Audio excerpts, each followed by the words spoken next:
I know I shouldn't, but these muffins are delicious. And we'll share our favorite recipes later in the hour, but first our guest says don't give in to road rage. Stay calm behind the wheel and coolly plot your road revenge. Danny Preston is a defensive driving instructor who teaches people how to control their temper behind the wheel. Welcome, Danny. Thanks for having me. Danny, we've all been there. There's nothing I hate more than getting cut off. That drives me nuts. I want to scream out my window. But ultimately, getting into an argument with a stranger isn't going to accomplish anything but stress you out. Well, how should you respond instead? Yeah. Take a deep breath, count to 10, then follow the other driver home. Well, you don't want to get into a fight on the highway. Right. Once you know where he lives, you could sneak into his house every couple weeks, rearrange a bunch of things. Something that says, you're out there and you're unpredictable. Sounds like that's safer than losing your temper. Anger's just one letter away from danger. Ooh. I like that. You want to stay zen, keep your mind clear, and put a plan in place that will ruin the other driver's chance at a happy future. Now, you also talk a lot about empathy, putting yourself in the other driver's shoes. Exactly, Jim.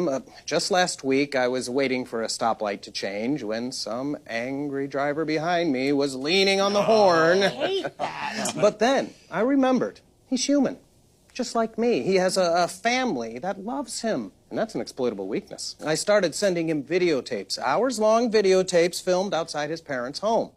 Now, he's frantic and confused, but I always say you can't give angry drivers the satisfaction of knowing why their parents are being filmed, which is why I call him every night from a payphone and just recite a series of cryptic numbers that don't mean anything. Calm, cool, collected. I love it. Well, getting cut off is one thing, but how do you possibly stay calm during a fender bender that wasn't your Oh, fault? boy, I need this one. Of course, it's hard to keep a cool head in that situation. You'll feel the urge to slam into the jerk's car right where you see the baby seat.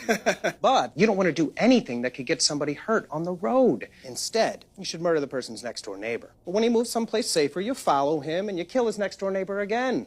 And again.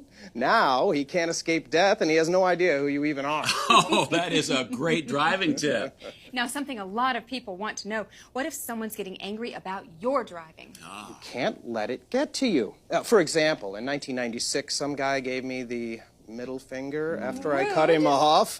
I recognized him from TV. That's when I decided to become a defensive driving instructor, developing the skills I needed to eventually be invited on his show as an expert. Once you're there, it's just a simple matter of switching out his muffins with the ones you made yourself. Those muffins were pretty good, weren't they, Jim? How many did you eat? What? I don't know. Thank you so much for sharing your tips, Danny. Danny is not my true name.